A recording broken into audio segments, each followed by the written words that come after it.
legenda Jawa Barat dongeng terbentuknya Tangkuban Perahu. Cerita Sangkuriang merupakan salah satu kisah legenda dari Jawa Barat yang terkenal.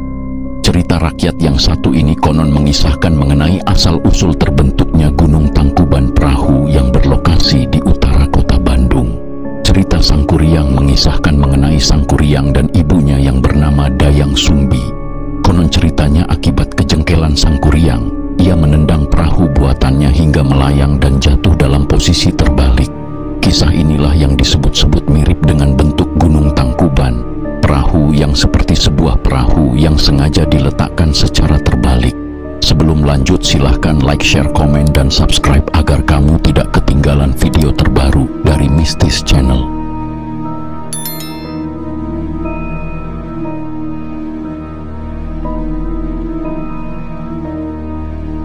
Pada zaman dahulu, di Jawa Barat hiduplah seorang putri raja yang bernama Dayang Sumbi. Setelah bertahun-tahun tinggal di istana, Dayang Sumbi memutuskan untuk hidup di desa. Ia ditemani seorang anjing bernama si Tumang. Tumang sebenarnya adalah seorang pangeran dari kayangan yang dikutuk dewa menjadi anjing. Saat Dayang Sumbi sedang menenun kain, tiba-tiba alat pintalnya terjatuh. Karena malas mengambil, Dayang Sumbi berkata, "Siapa yang mau mengambilkan alat pintalku? Jika perempuan akan kujadikan adikku, jika laki-laki akan kujadikan suamiku." Si Tumang yang mendengar hal tersebut langsung mengambil alat pintal tersebut. Betapa terkejutnya Dayang Sumbi saat anjing tersebut menyerahkan alat pintalnya. Namun ia tidak mengelak dari janjinya. Akhirnya Dayang Sumbi menikah dengan si Tumang yang dapat berubah wujud menjadi manusia. Beberapa tahun kemudian mereka dikaruniai seorang anak laki-laki bernama Sangkuriang.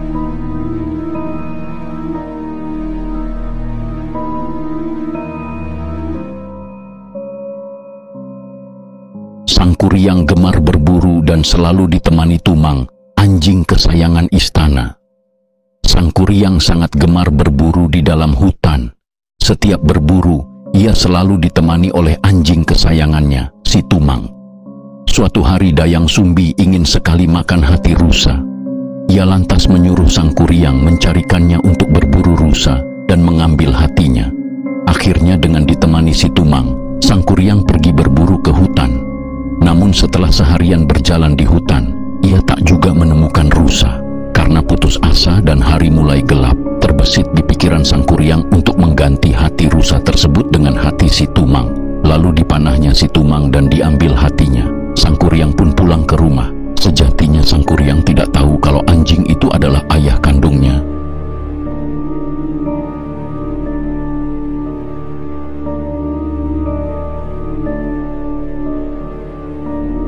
Sesampainya di rumah, ia langsung menyerahkan hati itu pada ibunya. Dayang Sumbi langsung memasak dan memakannya. Setelah itu ia bertanya, "Di mana si Tumang?" Sangkuriang menjelaskan bahwa yang dimakan ibunya itu adalah hati si Tumang. Betapa marahnya Dayang Sumbi mendengar hal tersebut. Ia kemudian memukul kepala Sangkuriang hingga terluka. Dengan perasaan sedih, Sangkuriang pergi meninggalkan ibunya. Bertahun-tahun ia mengembara berusaha melupakan kemarahan ibunya dengan menimba berbagai ilmu kesaktian.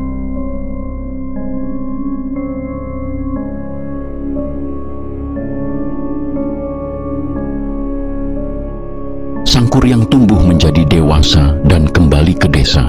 Sangkuriang kemudian tumbuh menjadi pemuda dewasa. Setelah menimba ilmu kesaktian, ia memutuskan untuk kembali. Sesampainya di sana, ia sangat terkejut karena desanya sudah berubah total. Saat sedang berjalan-jalan, tak sengaja Sangkuriang bertemu dengan wanita cantik di tepi telaga. Karena terpesona dengan kecantikan wanita tersebut, Sangkuriang langsung melamarnya. Lamaran Sangkuriang langsung diterima oleh wanita cantik itu. Ternyata wanita itu tidak lain adalah ibunya sendiri yang oleh dewa dikaruniai wajah awet muda. Mereka sama-sama jatuh cinta dan berniat akan menikah dalam waktu dekat.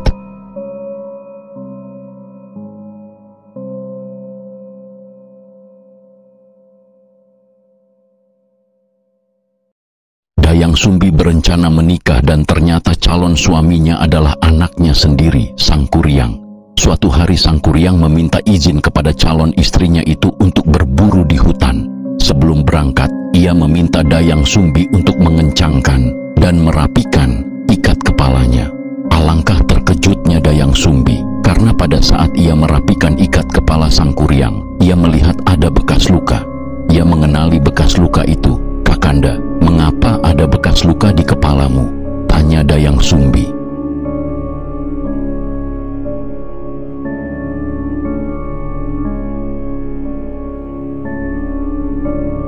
"Oh, bekas luka ini aku dapatkan dari ibuku.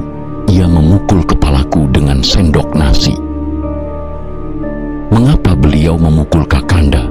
Apa yang telah Kakanda lakukan hingga membuatnya marah?" "Aku telah membunuh anjing kesayanganku dan menyerahkan hatinya untuk dimakan ibuku. Ia memintaku untuk dicarikan hati rusa, namun aku tidak mendapatkan satupun rusa saat berburu di hutan." Mendengar jawaban tersebut, Dayang Sumbi semakin yakin kalau pemuda gagah tersebut adalah anaknya Sang Kuryang yang dulu telah pergi meninggalkan rumah. "Kau adalah anakku dan aku ibumu. Tak mungkin kita menikah." Sang Kuryang tidak percaya mendengar hal tersebut. Ia bersikukuh tetap ingin mengawini Dayang Sumbi karena sudah terlanjur jatuh cinta.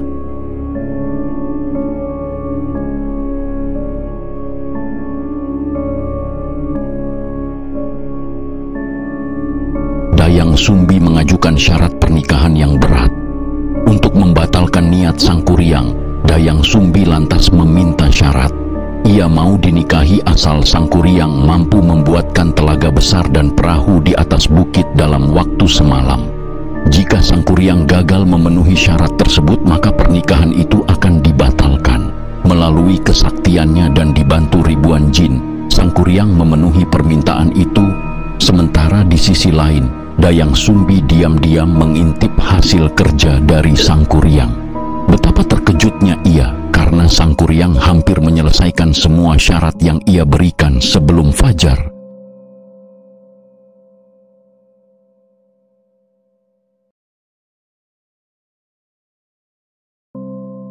Sang Kuryang marah hingga membalik perahu buatannya. Dayang Sumbi lantas meminta bantuan masyarakat sekitar untuk menggelar kain sutra berwarna merah di sebelah timur kota. Ketika melihat warna memerah di timur kota, Sang Kuryang mengira kalau hari sudah menjelang pagi. Ia langsung menghentikan pekerjaan dan merasa tidak dapat memenuhi syarat yang diajukan oleh Dayang Sumbi. Sang Kuryang merasa jengkel dan marah. Ia lalu menjebol bendungan yang sudah ia buat dan terjadilah banjir yang merendam seluruh kota. Sang Kuryang juga menendang perahu yang telah dibuatnya.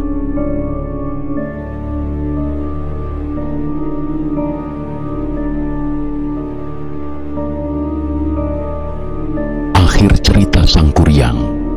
Perahu yang ditendang oleh Sang Kuryang lantas melayang dan jatuh tertelungkup.